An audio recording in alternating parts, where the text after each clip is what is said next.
Everybody, you get a chance to get in with me. I'm going to give you a heads up because, I never know. So you're not going to know if I don't know. So, how about those transits?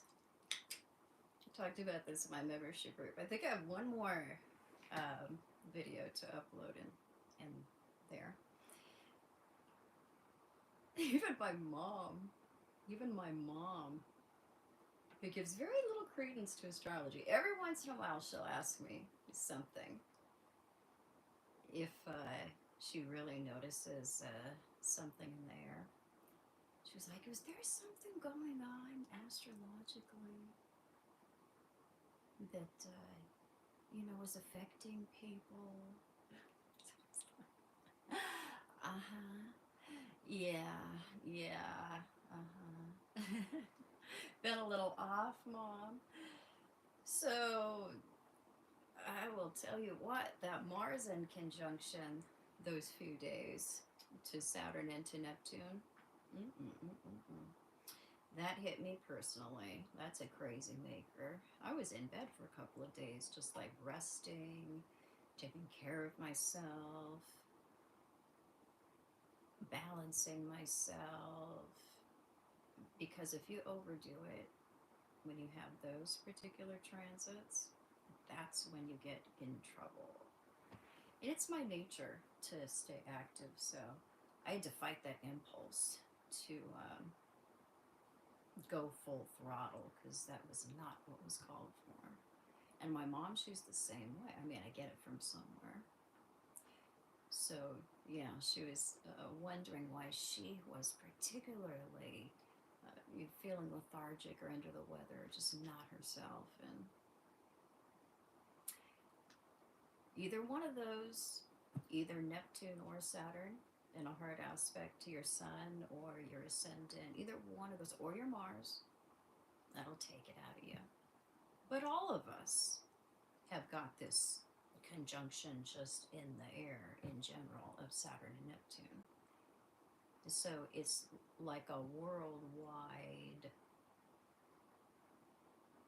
it's a worldwide melter, but it can, in particular, get you.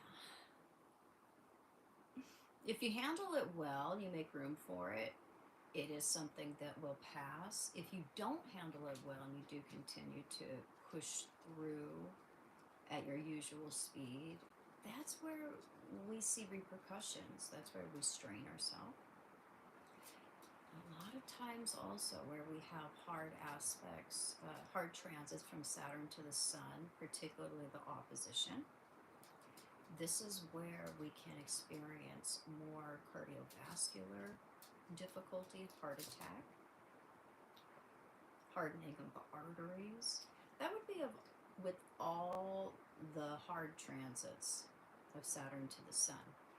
The square, the minor hard transits, the semisextile, the sesquiquadrate, the conjunction, but particularly the opposition and the inconjunction as well. Those two transits of Saturn to the Sun, which you don't get very often. We'll get the inconjunction twice in a 29-year period and the opposition once. So those are the periods of time. Neptune also in those exact transits. Neptune opposite to the Sun, Neptune in conjunct to the Sun, Neptune square, Neptune conjunct. But really the opposition, the inconjunction also, are the transits that you need to be very, very aware of how you're pushing yourself, the boundary of your solar power. There's less of it available. And those transits of Saturn to the Sun, the transits of Saturn to Mars, either one of them take it out of us. Neptune is the same way. The Neptune transits to the Sun and Mars are longer term, and the ascendant also. Hey, Charlotte. Those take longer. Saturn transits, though, we're dealing with a full year of lag and with being taken out of the game. Neptune, we've got a couple of years where we need to baby ourselves.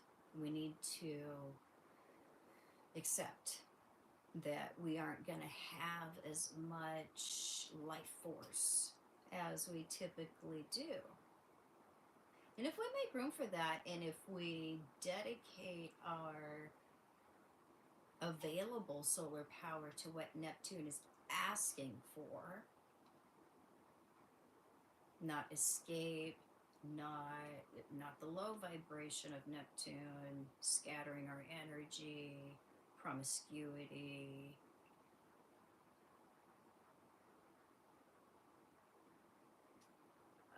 escapism, addiction, romantic delusion, to either Sun or Mars. This can happen in transit. If we're not erring on that side, that's the scattered side, where we're going to experience more consequences rather than an influx of rewards and additional solar power. We err on the good side of a hard Neptune transit to the Sun, the ascendant, or to Mars. We are willfully dedicating whatever available energy we have to higher pursuits, loftier pursuits than what we would usually be pursuing or dedicating ourselves to. Because it makes us look at what is most important. All right, if I only have so much energy, if I only have so much resource available to me, time, and this is my goal, that's the end point, what do I need to cut out?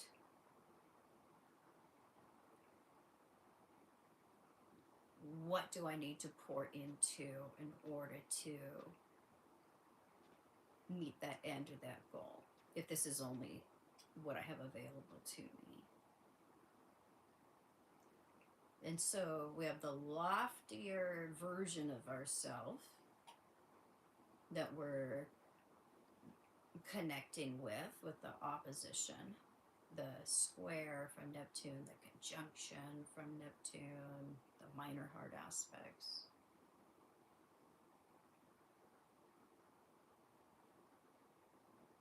And with Saturn,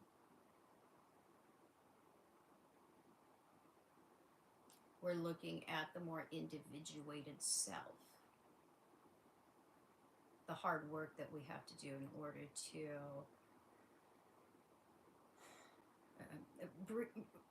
bring forth the more self-created adult version of ourselves. We always get that test when we have hard aspects from Saturn to the Sun. That's why we feel old. You could say the conjunction, the square, the opposition, all bring a sense of creakiness, or the awareness that we need to shore things up. The conjunction and the opposition are the most serious ones to either the transit of Mars or to the Sun, because both Mars and the Sun represent our available life force and our solar power. So both of these are traveling together right now, Saturn and Neptune. And that doesn't happen often. And we just had the collective transit of transiting Mars in conjunction to Saturn and Neptune. So that was like a collective putting the brakes on, or like a collective depression or lethargy or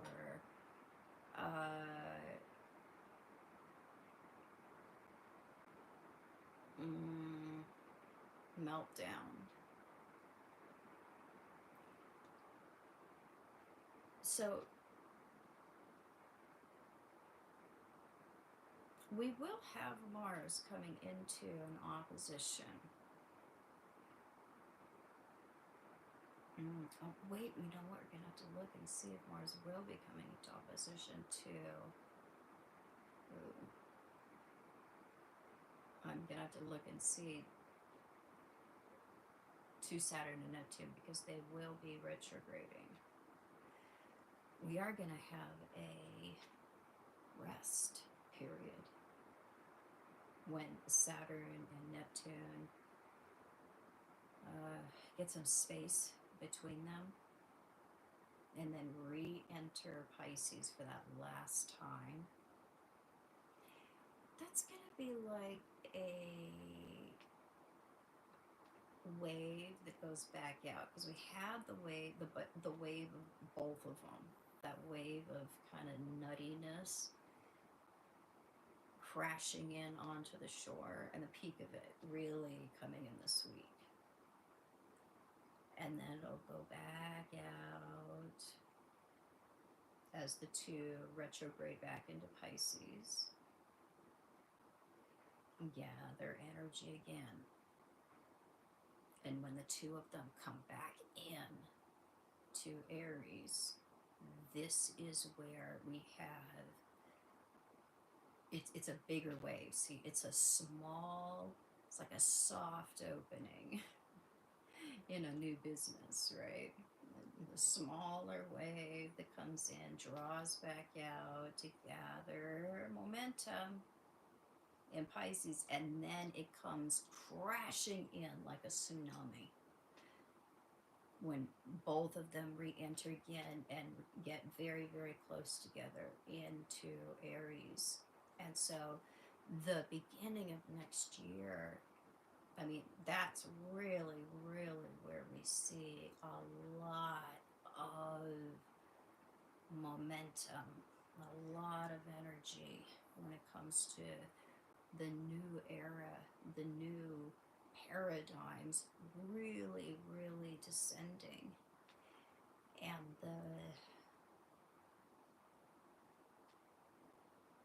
the old Pisces spiritual paradigm, worldwide spiritual paradigm, really disintegrating as we go into the building of a new Neptune cycle.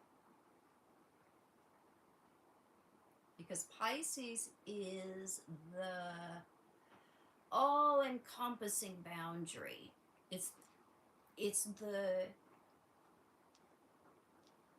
glass around the snow globe. And Neptune rules Pisces. Neptune is the active agent of that snow globe.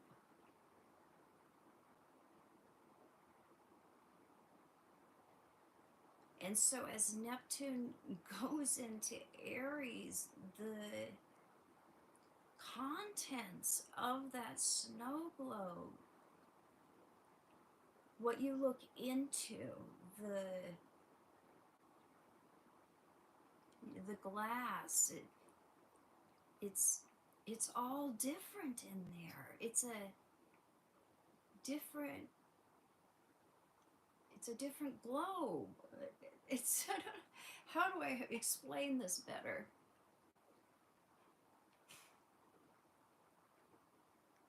It's the backbone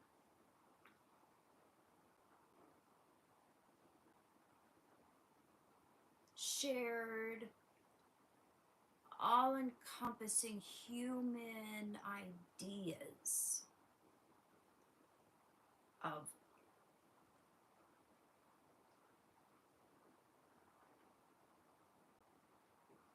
what it is to be human.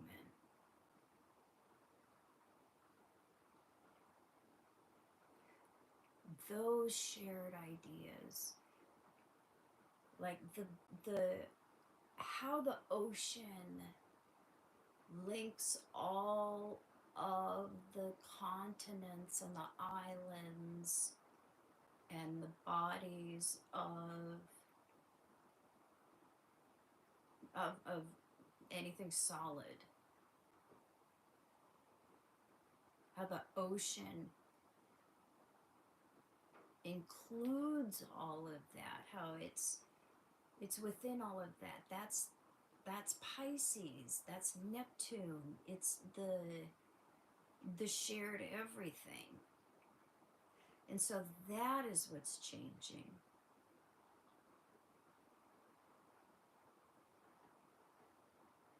I don't know, Penelope.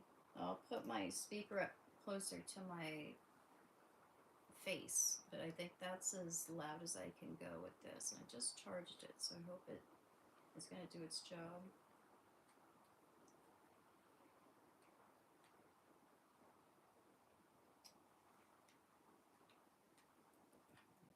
Pointed at my face, not the wall.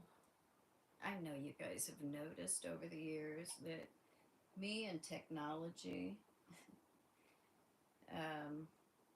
I'm not exactly an early adopter, and you care more than I do. And I have a really young audience. It always amazes me how young my audience is. You know, most of my audience, like 80% of my audience, is between 15 and 28 years old. That's a young audience.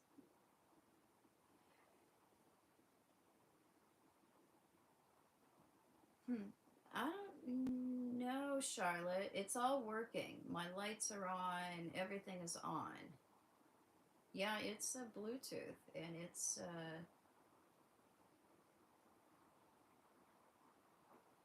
let me come closer to you. Maybe I can just solve it here. We'll just get a little more intimate here.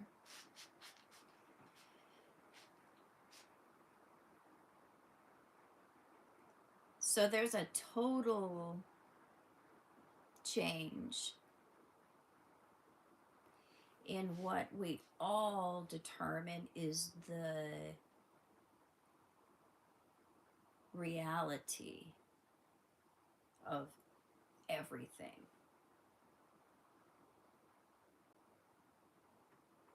And this happens over the course of a long period of time. But you have to look at it like Neptune and Saturn coming into those first degrees in Aries together. It's like it's coming in with the strength or the velocity of like a bullet. And then as it cruises through, that energy of melting institutions that cruises through the sign of Aries, it does slow down.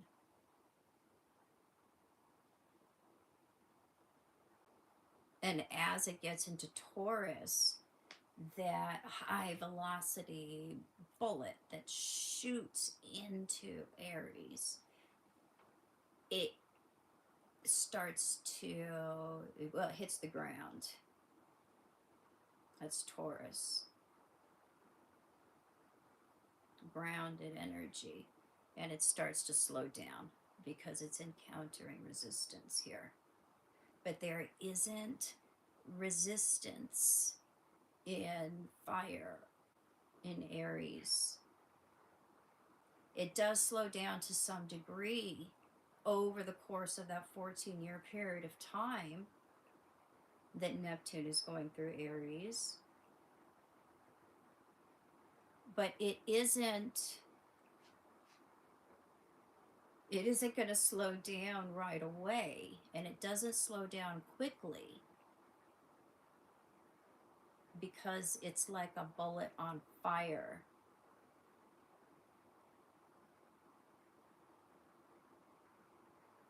So That's why it's so important to understand how Neptune functions at those very early degrees in Aries and what it means, why it's talking about a new era overall, a new spiritual paradigm, and why Saturn being with Neptune is so important, because that is the institutions, that is government, that is the backbone of what we depend on in material reality. Institutions, what we know to be real, manifestation of reality, meets the new spiritual paradigm. Do the math. And so our idea of what is real is absolutely, totally disoriented, disorganized, and melting down.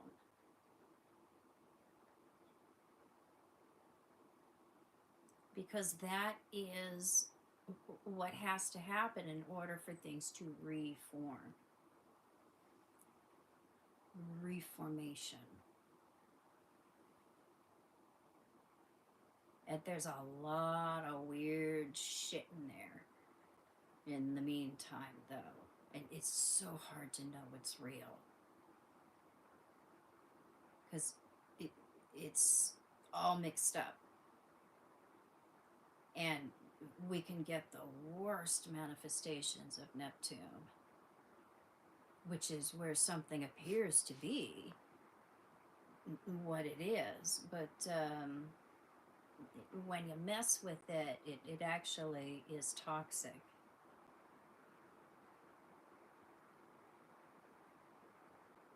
And so we're having to develop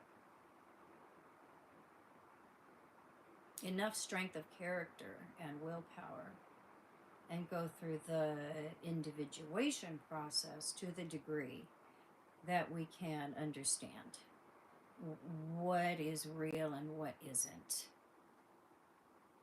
by how it feels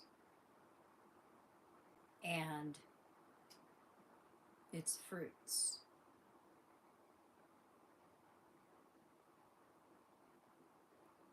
Because we often are not going to have the correct information. We won't have the right input or even the correct sources. A lot of times we will, and we can trust experts. There is a lot of good expertise out there that's legit, and it's not suspicious.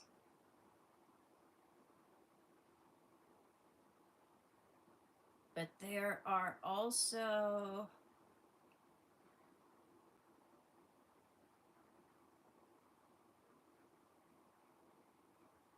there's also a lot that appears to be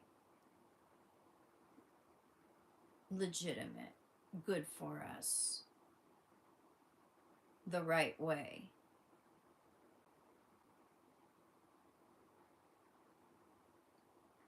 And without the reliable institutions that we're used to having, we don't have those, we don't have the guidance from outside sources in a more cohesive way that, like, we're used to. We're going without being able to trust traditional sources that we've usually been able to look to or have thought we could or should be able to look to. There's a lot of confusion right now for a reason. And it's all part of the test. It's the Saturn test. Anytime Saturn comes to town, you're going to get some kind of test.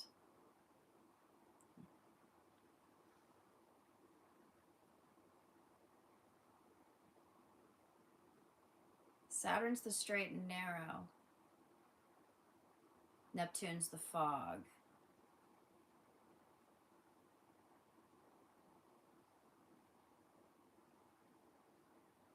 Do you recognize the straight and narrow?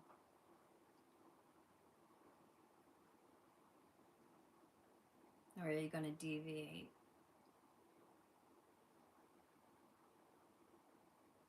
Into myriad options, paths,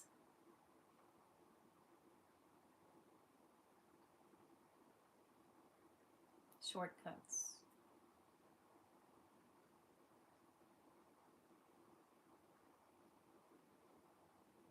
That'll keep you from getting to where it is you ultimately want to be,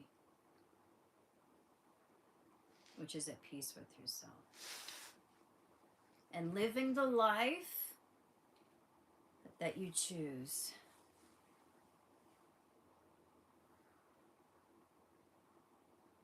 A big part of keeping you from focusing on that individuation process, reclaiming yourself, coming into self-respect and self-guidance, a lot of that is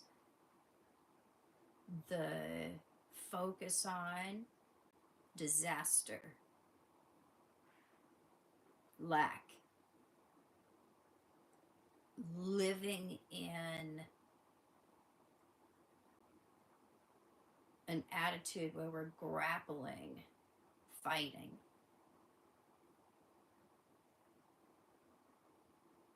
That's a big part of the distraction.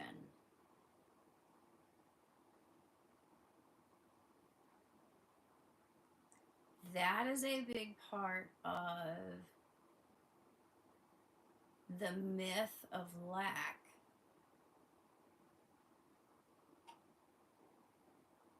Is disaster stories. It's all about to end. We only have a few years. Everything is going to go down. Let's grab whatever we can before it's the end.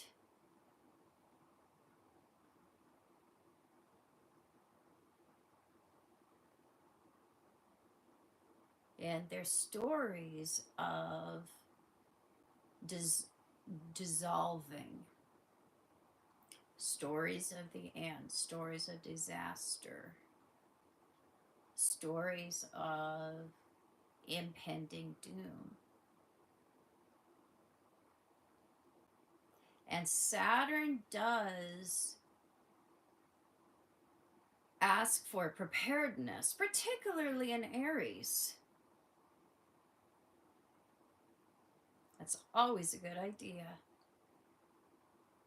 But living in fear, living in the expectation of impending doom or disaster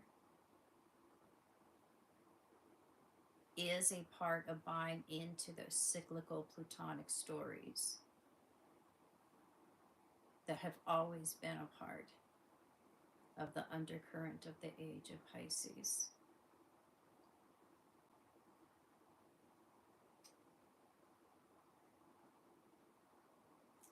And if those things were coming, if it really was the end of the end of the end, we would be able to see that in the transits. Remember 2012? Remember that? We saw in 2012, we see yearly. There's a lot of cycles related to that to be aware of definitely did signal the going into a type of segue into the new age, but it was not the end of the end of the end. We would have been able to see that in the cycles.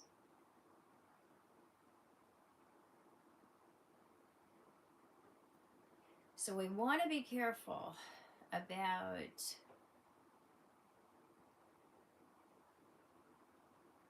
how much we invest in living in an expectation of crisis.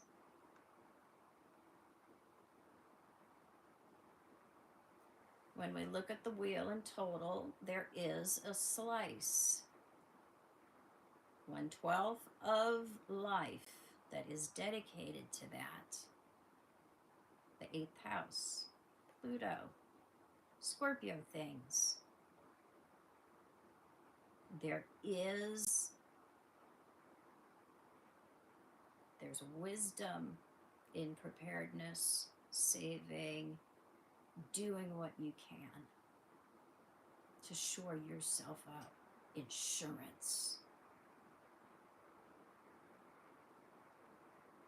But not at the expense of the other areas of life. Because then we're out of balance.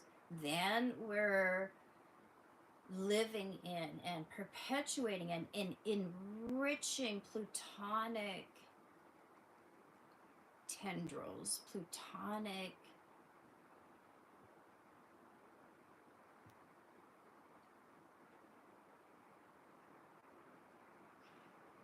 businesses, Plutonic people. We're putting our money into Plutonic, enriching Plutonic ideas and ways. It's not going into the abundance side.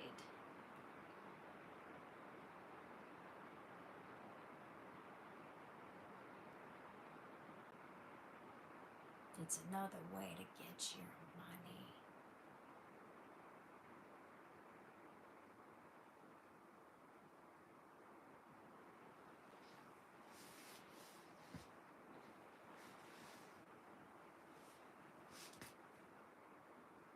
So it cannot be overstated.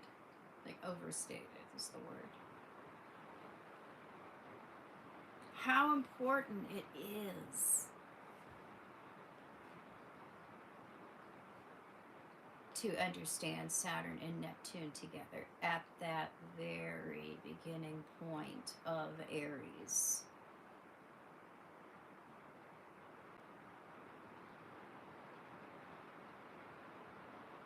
Because it is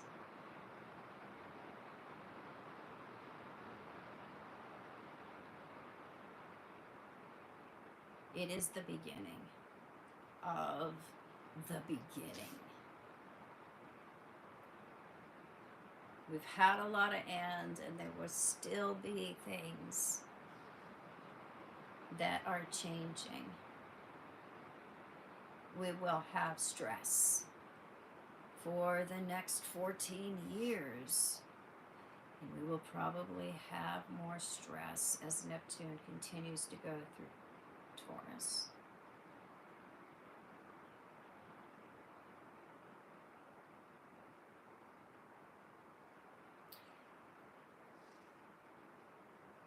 And our values will change. As Saturn goes in through Taurus, and then as Neptune goes in, some years later into Taurus, that will signal the values that are getting off the ground as planets, the outer planets, are moving through Aries and then coming into more of a solidity. Because we have more of the upheaval and the revolution in Aries, and then we have the solidifying of what has been born in Aries as planets come into Taurus some years later. So it is important to be prepared, but we can't be purveyors of fear.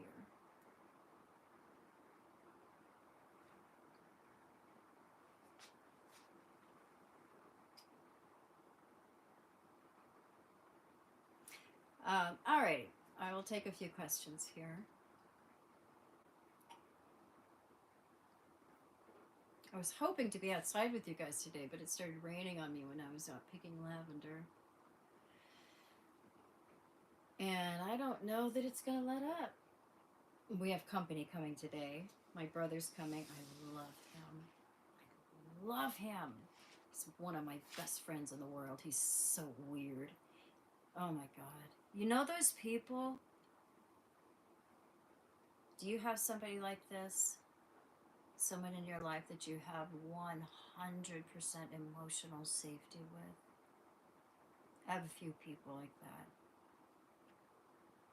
My brother, my older brother, absolutely. The Emperor, 100%.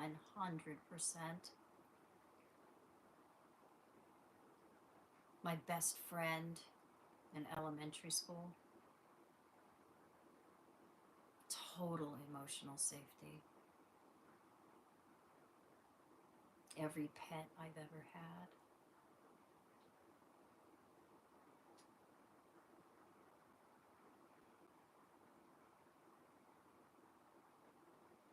I think that's Seth too.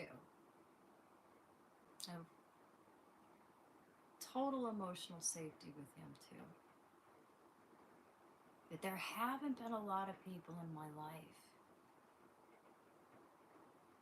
that I've been able to have that level of trust and openness and safety and intimacy. For some people, you know, we've had more than others. For some of us, it's only been a few. I'd say with my mom, high degree of emotional safety. Maybe not 100%, because we do have a minor aspect between Moon and Uranus in our composite chart. I mean, once in a while, we can slip up with each other. It's a really high degree of trust and safety and the expectation of security.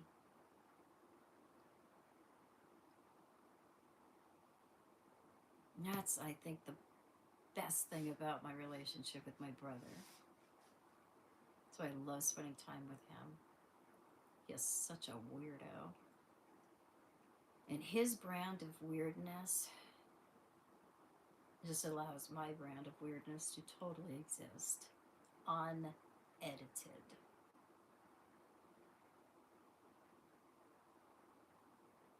Anyway, I digress.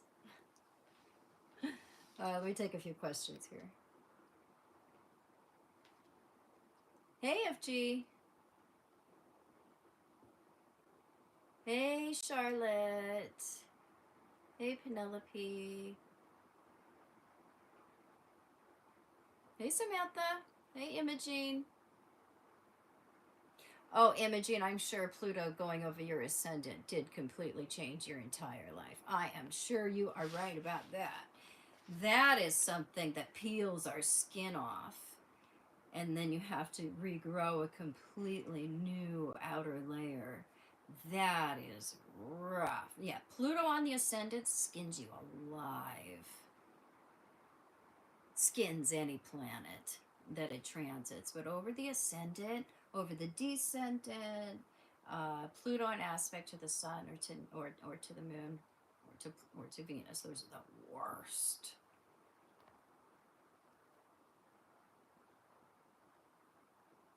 Hey, Barbara.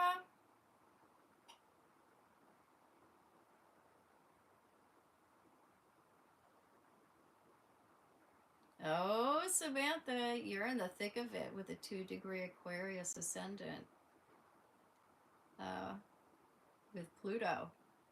Unzipping your skin.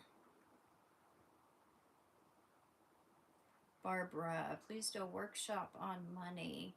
I could think about that. It's a boring topic, but I might be able to dedicate some energy to that. That would be like something that I would have to really force myself to do, unless I got a lot of people to sign up for it and I was like really excited to do it because I was going to make a lot of money from it. I wouldn't really have a lot of motivation to do that, but I might do it if you hit me up again and you really bother me.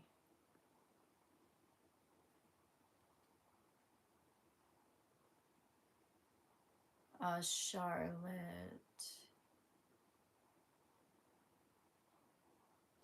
Talk about transiting Pluto square Chiron in Taurus in 2029. Well, that'll be a period of time where a collective purge will be going on. A collective healing.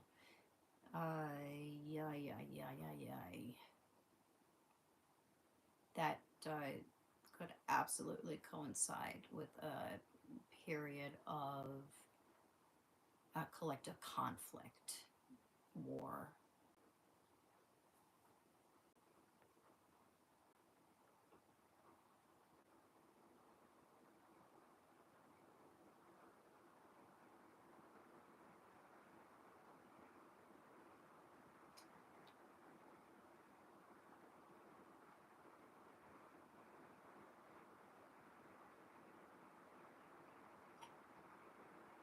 It's triple fixed.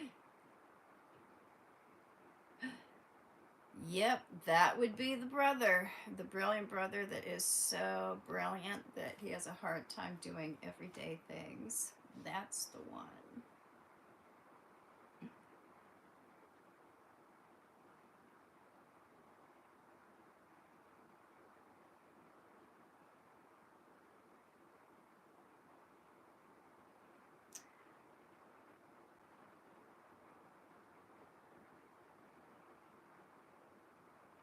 Oh, jeez, Andrea. Pluto squaring the moon at the same time. Uranus opposing the sun. Saturn squaring Venus and opposing Mars. Sometimes we have a labor pain like that. We'll have a big bunch of stress that we'll have to contend with all at once. And thank God that we don't have a lot of periods of time in our life where we do have that much weight, because you're talking about multiple layers of difficult transits there. So you want to break them down one by one and understand what they mean in themselves. And then you'll want to look at the big picture and say, okay,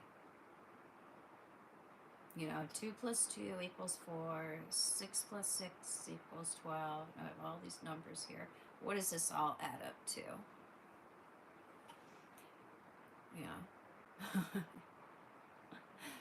Where is this going? If it's multiple Pluto transits, you know. If it's Neptune, do the math. If it's both of them, look at the combination. You'll get through it. You will have good days among those multiple hard transits. You will have easier transits coming in that will keep your head above water. But, I experienced that last year. and the year before. I had one of those, a couple of those years where it's just a pile up. And it will squeeze you through the transitory tube of toothpaste when that happens. But you have to look at it like a lot of growth in a short amount of time. It's a growth spurt. So you do get the rewards for it, but you have to look at it like life is a journey, and when you have those really impactful, multiple hard aspects like you're describing, that's where you're going straight uphill for a while, and you're working hard. But eventually you do get to rest. You get to somewhat of a leveling off or plateau to get to catch your breath. Sometimes you even find a lemonade stand up there, or the love of your life, or the best friend you ever had, or the guru that you've been praying for, or the job that you've been hiking up that mountain for. We find the reward for our hard work. But you have to keep going, and there will be other transits that will come along during those hard times, and they will put wind in your sails. Sometimes it's even a fellow hiker that comes up behind you. Like my mom, when we're hiking, we were going uphill one day, going up a steep hill.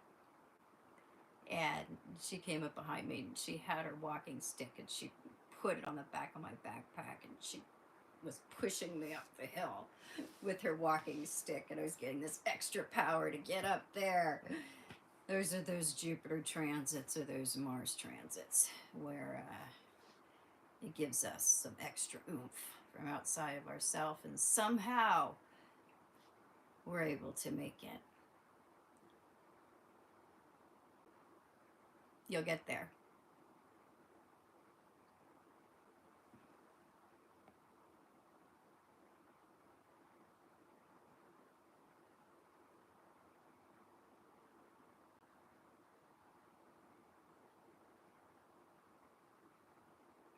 Yeah, Imogene, I agree. I agree. They are so slow, melting with Neptune, not being able to get your head above water with Pluto. That's a really good way to put it. Yes, yes, yes. In either case, we do feel like we're drowning with Neptune, and we're being buried with Pluto. Because Pluto is what's underground, and it's like we just keep having this burden, this weight, the crap, it just continues to pile on. And it feels like when we're dealing with the unhealed Pluto stuff, or we're going through really difficult Pluto transits, we're dealing with what is like a black hole. It feels like a black hole. Or we can realize that we are a black hole, or we're dealing with people who are a black hole, or there's some kind of unseen vortex or black hole that's been in our life all along, and it's at this point that we can finally root it out. I know. I had both of them in tandem last year, and it was horrible. But this year is better. It's a wave that goes in and out. And as healed as we are, and as mature as we are, as rich as we are, or as successful as we will have some years that are going to be difficult. We will have some years that we're dealing with loss, or we're dealing with change, or we're dealing with heartbreak. I don't care how famous or rich or enlightened you are. You will never escape the cycles of life. You may attain the coping mechanisms and the perspective to deal with them really well. In fact, the best that somebody can. But you're never going to escape life. That's the secret to enlightenment. Oh! Nobody gets out alive.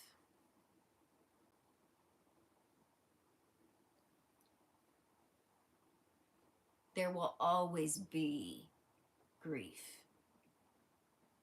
There will always be loss. There will always be sadness.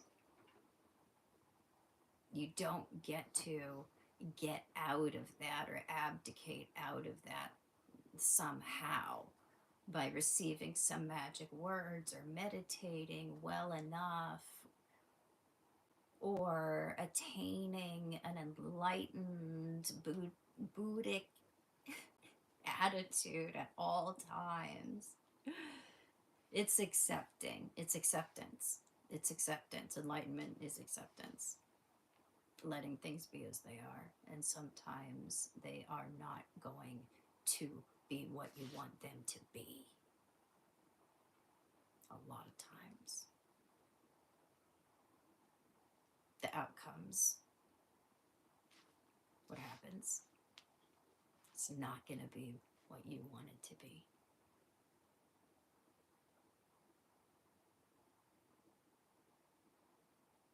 But how do you go on? How do you accept it?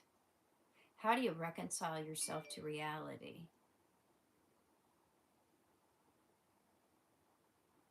That's what you learn.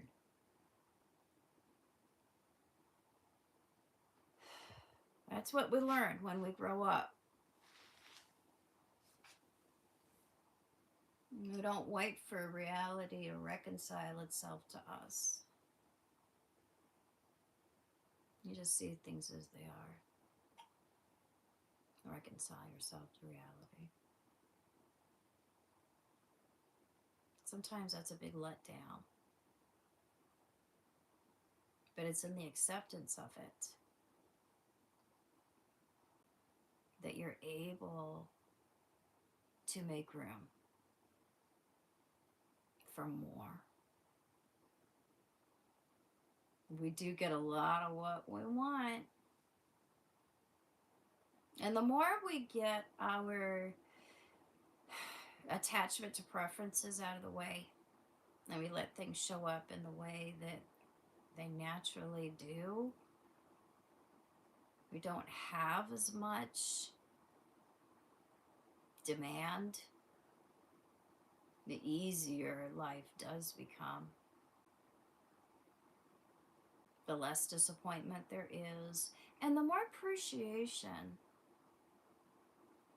for what is. Even if it was different than what we wanted or thought or expected, there's still room for appreciation in the surprise.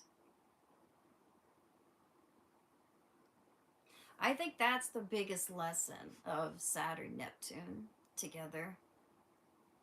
Yes. Neptune's mystery. And Saturn is knowing it all. Oh, there's so much to be said about not knowing. Just allowing.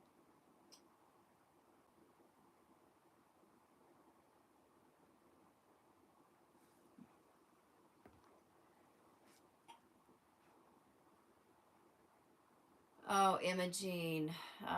Neptune going opposite your sun also made you feel kind of nuts. I had that a few years ago. I had the in conjunction last year. The square also is my melter, the conjunction. The opposition is probably the worst. And the in conjunction. But yeah, it does make you feel nuts. It's disorienting. It actually melts your identity down. It's an identity crisis. And you, the usual structures of how we think ourselves up are melting down to include a more all-encompassing spiritual image that is becoming part of our self-image. It's a rough one.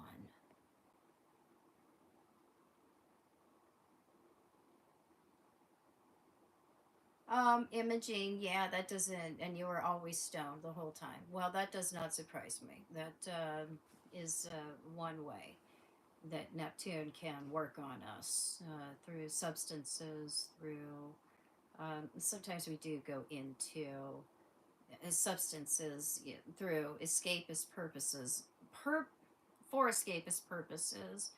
Sometimes such an interesting thing. It can, depending on what it is that we decide to pick up, it actually can make us more porous or more prone to break down and for Neptune to start working on us. So, kind of gets at us either way.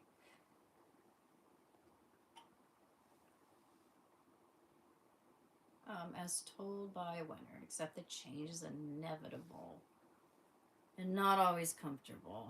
No, it is not. Particularly when you get something that you really, really want to keep, or you're in a state that you want to be in.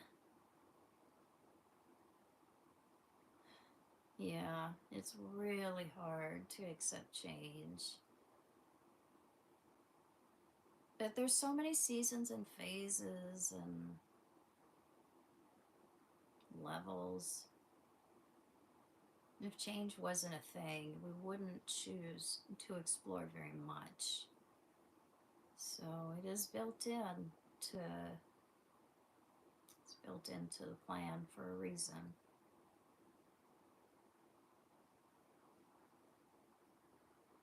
And change exposes us to the unknown.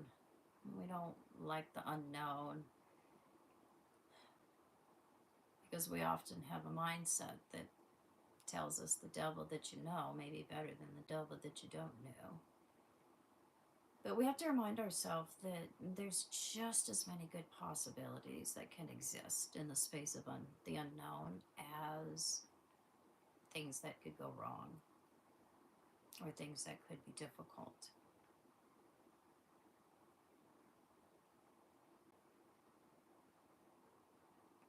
It's a gamble, but we do the best we can, and sometimes we have to put up with outcomes that we don't want, but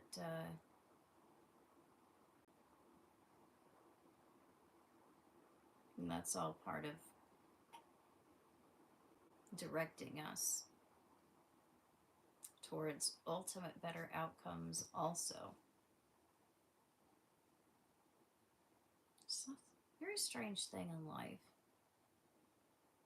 No no's, dead ends, tragedies.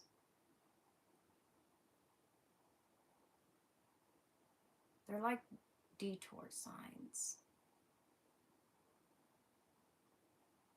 I think we read them like dead end. But if you look at it closer, really understand it, decipher the language, we can see it actually says detour. You know, we thought we were going straight or left or right, and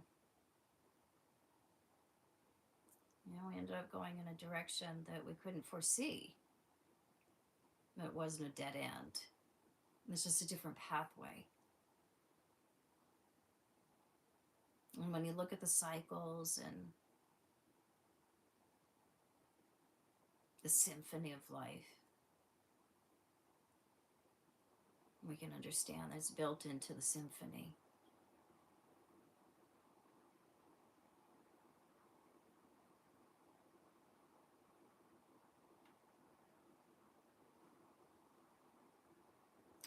Imaging. Pluto transit over the moon in the 8th.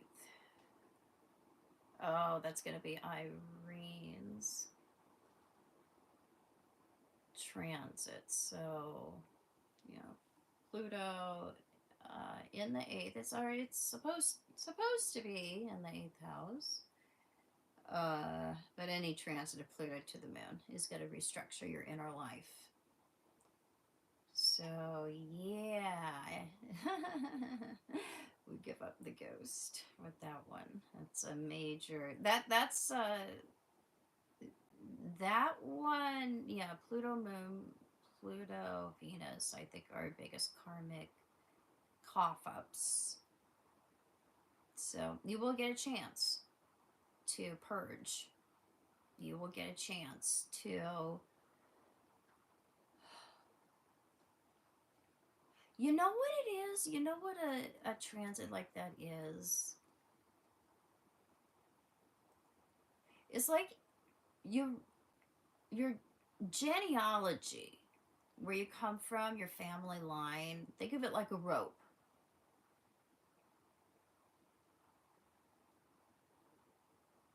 And you are experiencing a opportunity. See, it's a rope of karma. There's a lot of toxicity in that rope. Yeah, I don't know why my microphone isn't working, guys. It says that it is working, so I don't know, but I'll come closer.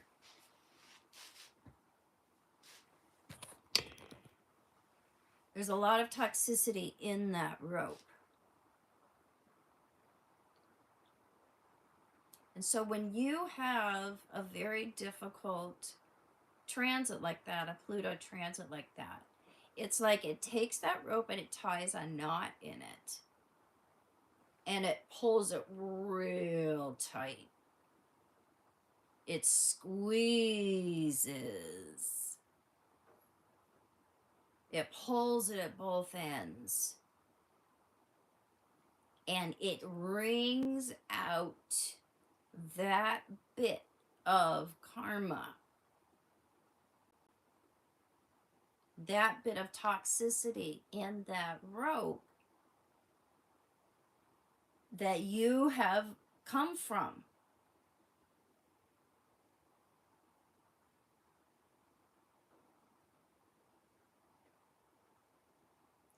So you are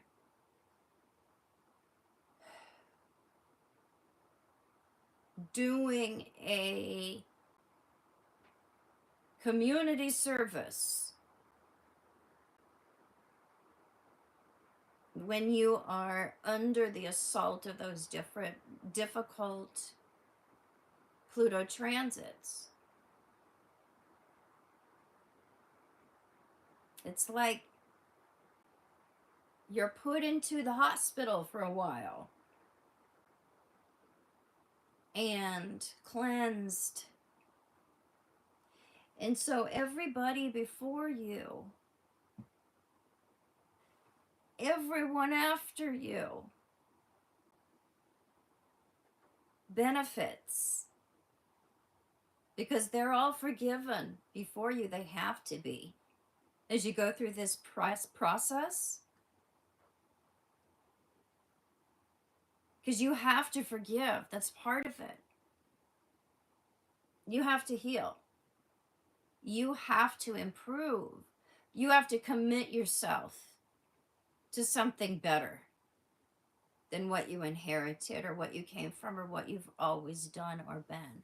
That's part of it. That's the atonement.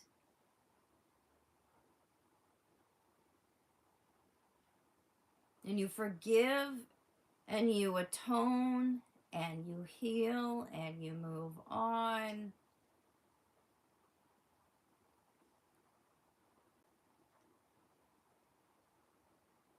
And that rope unkinks and relaxes, but it's this length that's healthy, intact. Its integrity is perfect. That's your contribution. It was a weak link. The fibers were thin. But now it's strong, and it is.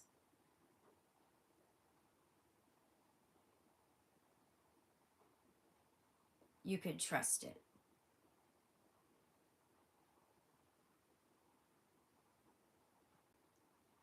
You couldn't trust the integrity of it before. So when we go through these Plutonic transits and this redemptive process, it isn't just us that benefits. It's all before us that poured into our cup of toxicity and are a lot of the reason why we're acting out now. The sum of our sin.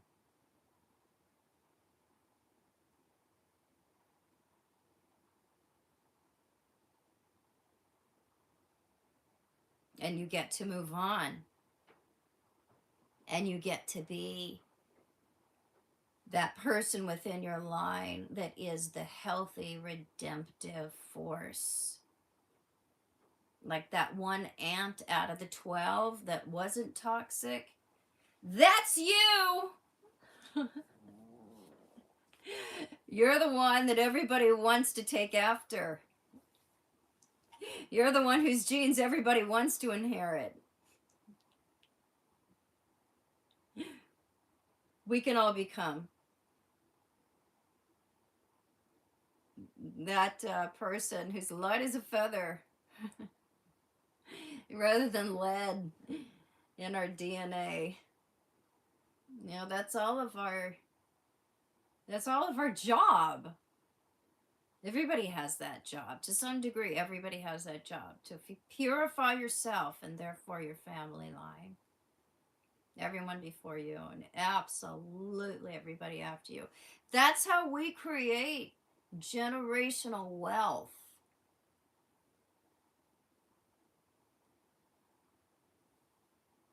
We get rid of our Pluto crap. That's why in the alchemical journey or in serious and in experience of enlightenment, when you give up your karma, you experience a type of generational wealth.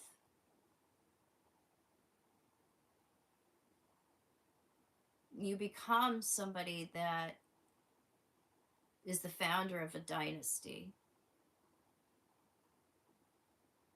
Because what are you passing on? What's your legacy? Abundance, health, emotional balance,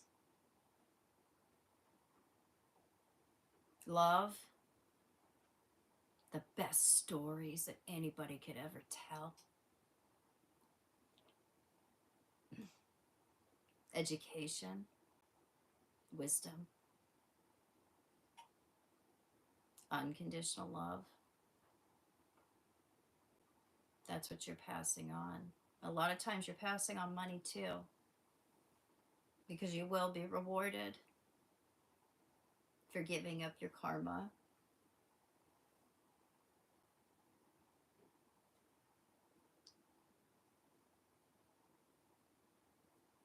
The karmic powers that be would like you to not know that.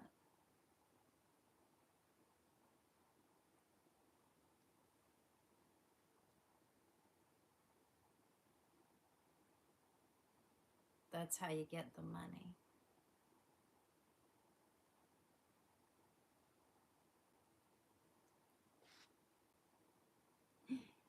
You become a generator, your own type of generator.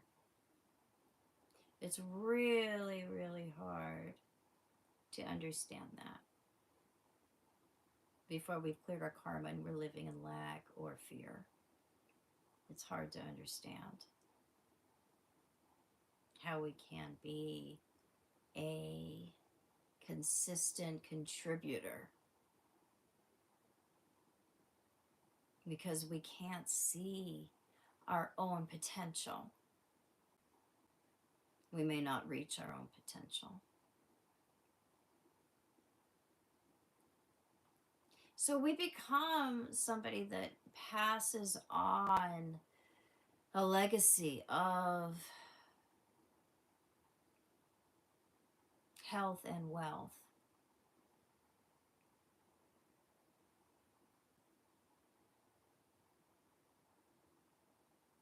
And all you have to do is give up your burden. Isn't that something to get paid for giving up your weight and your burden and your crap? It's like having a yard sale. Pluto, transits, healing, doing your Pluto work. It's having a psychological and emotional yard sale. And making money. Being rewarded. And getting physical money. Physical rewards. The best relationship. Security. The best love. The best sex. The best romance. The best relationships. The best job. What did you have to do? Give up all that worthless weight that was dragging you down anyway. But we don't want to because we're hoarders. We hoard all that generational crap because we think that that's what's making us wealthy. If you're using it in a Plutonic way to manipulatively get your needs met through unhealthy uses of power, control, and resentment. Yeah, you're using it.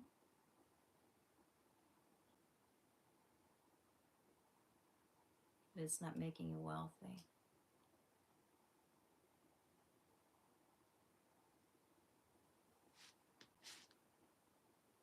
Is when we give it up and we stop reenacting those old nasty cycles. The abstinence.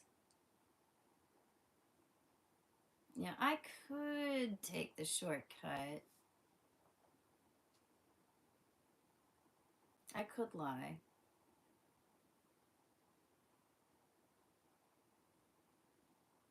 I could do this or that. But I won't. Because I know. Because I'm watching.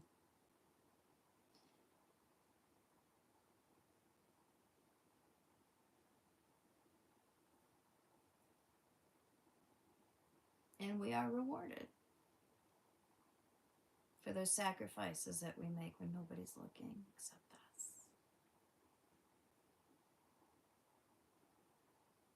It doesn't seem like we could be, or we will be, because nobody's looking. Who would know? It's a waste. In fact, you're a sucker. Total sucker. For not getting away with what you could get away with, because nobody's looking. I mean, come on. What are you, a Boy Scout? You're looking.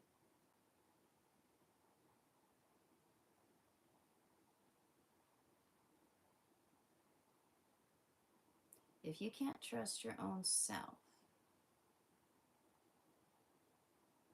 you will not trust others.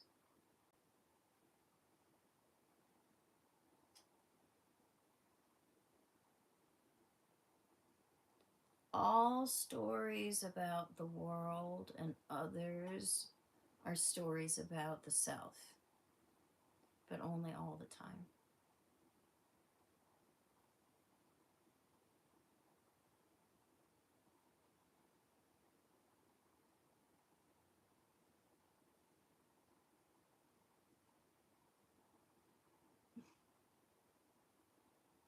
I think about that a lot because I live here with my family. We get along really well. But most people could not live with their immediate family the way that we do together. We're really unusual. I think most people would be very annoyed to be in such close proximity. But we've always liked each other. But not all of us in all combinations. I have 3 brothers and 2 sisters. I live here with 1 sister and 1 brother. My brother's wife, my parents. It's our combination that works really well. And we could even add a few others if it worked for the combination.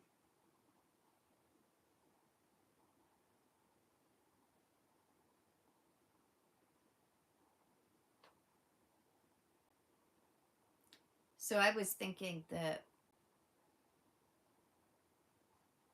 there's just a lot of childhood stories that I have the opportunity to reenact. Living in this particular environment, in a family commune. I have a lot of opportunities to tell myself stories about, my parents and everybody.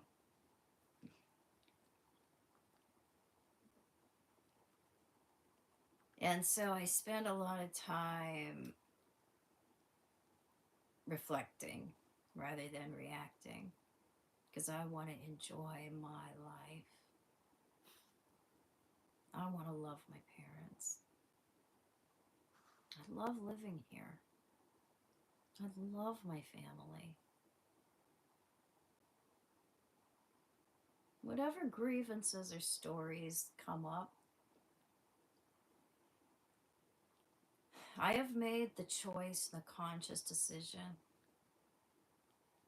that they will never be worth what I've chosen. I chose happiness and I chose harmony. And I'll sacrifice whatever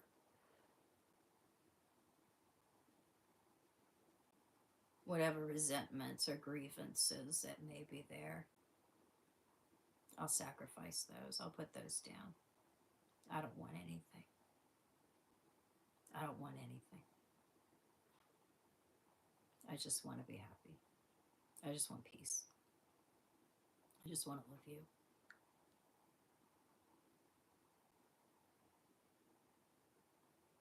I don't want anything.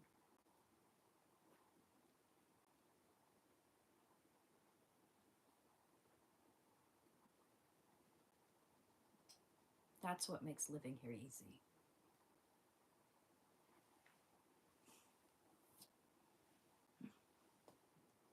And secure.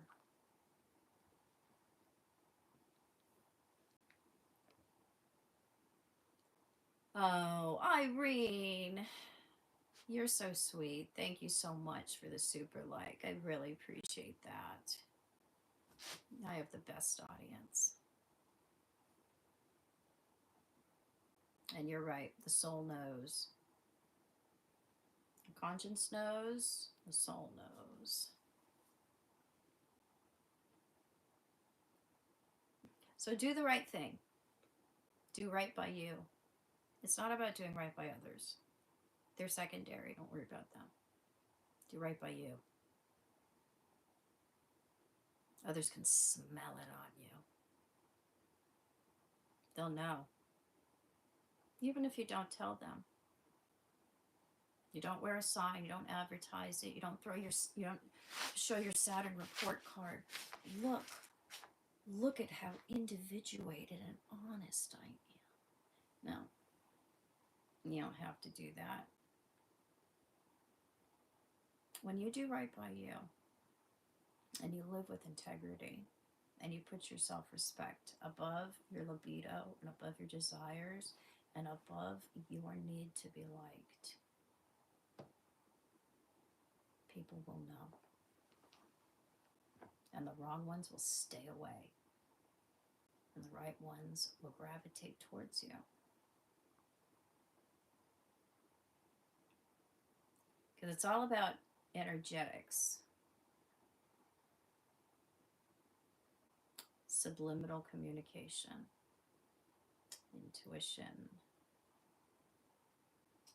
There's so much more going on than meets the eye. When you're right with your soul, that vibration, that frequency, that way of being, it announces what you are. When you're not right with yourself, when you're struggling with your conscience, your aura, your way of being, your energy, it announces you. And you will get the side eye for a reason.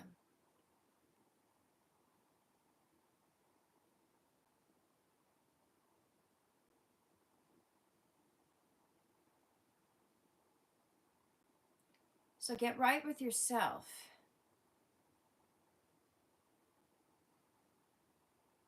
Because even if you think that it's a waste of time, because nobody's going to notice anyway, you're wrong about that.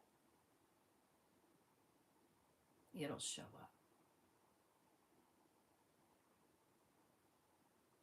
Because you will show up.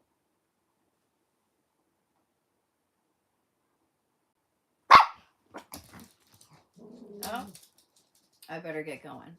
I think we've got company arriving, and the girls are going to probably start barking their heads off. It was good to spend time with you guys. I apologize for my audio. I don't know what the hell. Look, my lights are on. I have proof. I don't know. I'll have to fiddle around with it and see if maybe if it's just my old device, maybe. It's good to spend time with you guys. Catch you later.